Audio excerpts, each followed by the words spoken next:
So hello, welcome to the show. I'm so glad you could come today. I'm exceptionally blessed to have an author who's so much fun to talk to.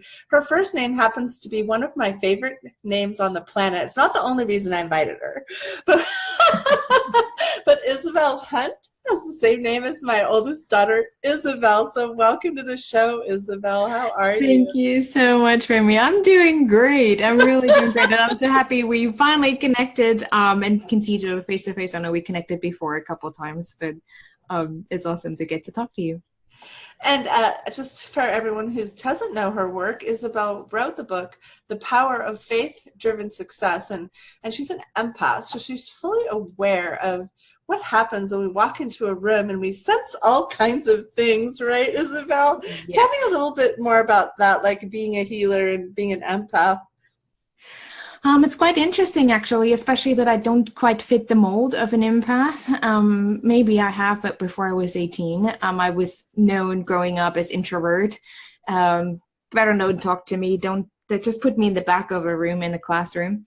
But I'm more of the intro extrovert, which is very interesting. And I started to attract a lot of clients that were similar, but they didn't know what to do with their extrovert because their introvert, the empath side, was so strong that they couldn't get the extrovert side out. They were just always overwhelmed, blackouts, like literally brain farts every time they wanted to just talk to someone.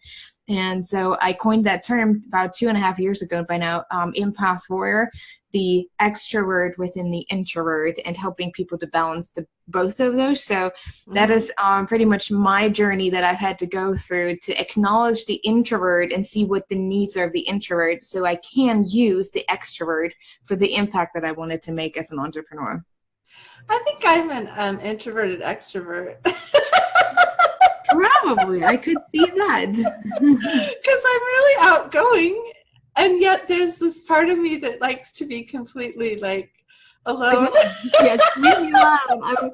It really takes a lot of balance to figure both out. So we take care of our needs, but at the same time can do the work. Sometimes it is counterintuitive, and it doesn't fit in with the entrepreneur's world. So that's the challenge. I know yesterday, it's so funny. I've been having these Sundays where I wake up and I seriously cannot talk to anyone except my children. Like I can't reach out to, I don't even want to email people. Like I'm so introverted on Sundays lately. And then Mondays wake up and I'm me again. Like I'm ready. I can talk to people again. That's probably a good sign to listen to, yeah. So tell me a little bit about what an entrepreneur can do to have better results, given that they might have these sensitivities or these kind of, I would guess a lot of the listeners are very caring, thoughtful, healer individuals. Right. Well, especially when we're in the healing space or even social workspace, a lot of empaths do any kind of social occupations that are related to helping other people. We often forget about ourselves. We pay very close attention to what's going on with other people. We want to help them. We want to be there for them. We want to support them.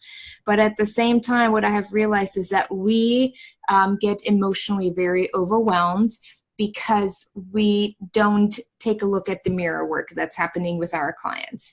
We try to work, here's what I often hear. Why did you become a healer, or why did you become a social worker, or why did you choose that occupation in general? Because I want to be able to help people so I can help myself. And that actually should be the other way around, because otherwise everything you experience is put on your client, or your client continuously triggers you. So there's this emotional back and forth with clients that often is being forgotten.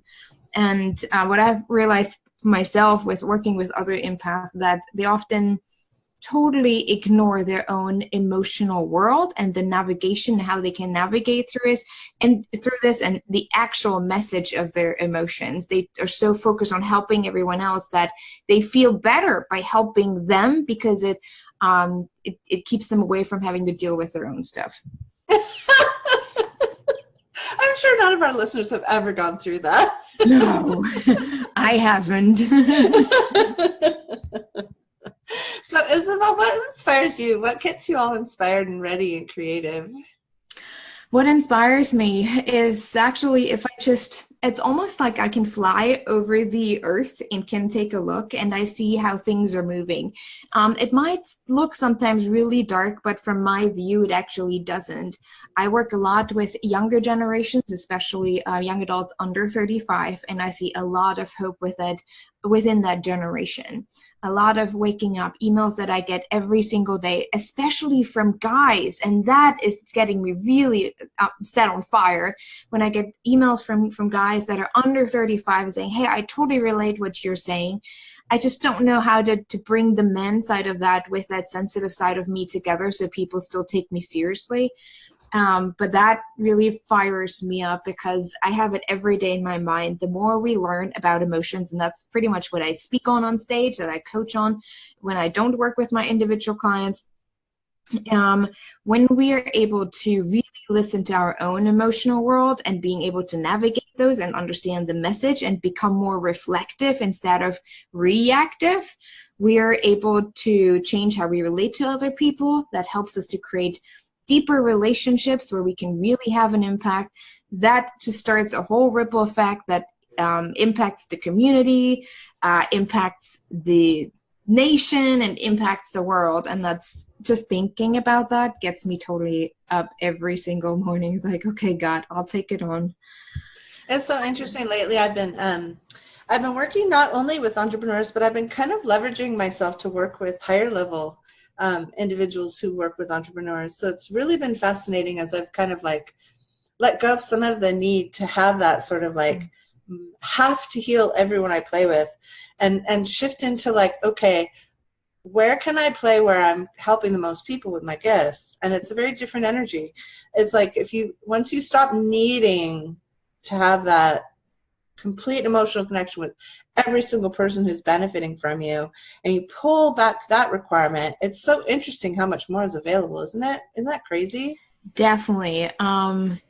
You're just more in the flow of life. I think that's what it comes back to. It is that place from an authentic power that's coming from within, and you're just able to flow with it. And when you flow with it, you're more observant, because then you're not so focused on that what is happening in front of you, with you, and to you, but you can just acknowledge it and can still take a look to the side, and you see more of what's manifesting.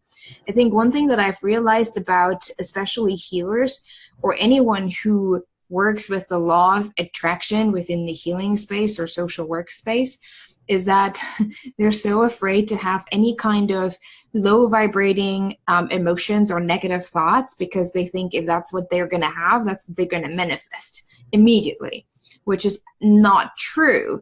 It actually is the shaming part that creates the manifestation, where you're not allowing yourself to just say and get it out there. Not necessarily like at people, but for example, you can create a complaining wall if you have something like that, where you can just complain at the wall, whatever you want to have to say. But often we think if we just have negative thoughts or any kind of low vibrating energies or emotions, we manifest that. So we don't allow ourselves to feel everything fully, and just focus on that. I need to heighten my vibration. I need to be up there to manifest what I really want to. But acknowledging actually everything that you feel, from shame to guilt to anger to happiness, helps us to stay in the flow. And the flow is what creates the manifestation, instead of trying to figure out what am I allowed to feel and what am I not allowed to feel. Wow, that is so cool. I honestly think that's really interesting, because that's something where we do get more awareness when we aren't reacting so much, we drop our barriers. I love it. Isabel, I could just talk to you forever, but it is a podcast. It does have an ending. So why don't you let everyone know how they can find you, find out more about you, maybe get your book? How can we reach you? Yes, I have everything on my website, isabelhundt.com, ISABELHUNDT. A lot of people get the dt.com. There you can take a look at how you might be able to work with me. I also have an emotions course online that is really awesome, especially for those who are really busy and just want to have an understanding and how to navigate successfully their emotional world. It's all on my website. Also the book where you can find it, but you can also just look it up on Amazon. Great. Thanks so much for coming. Thank you so much for having me.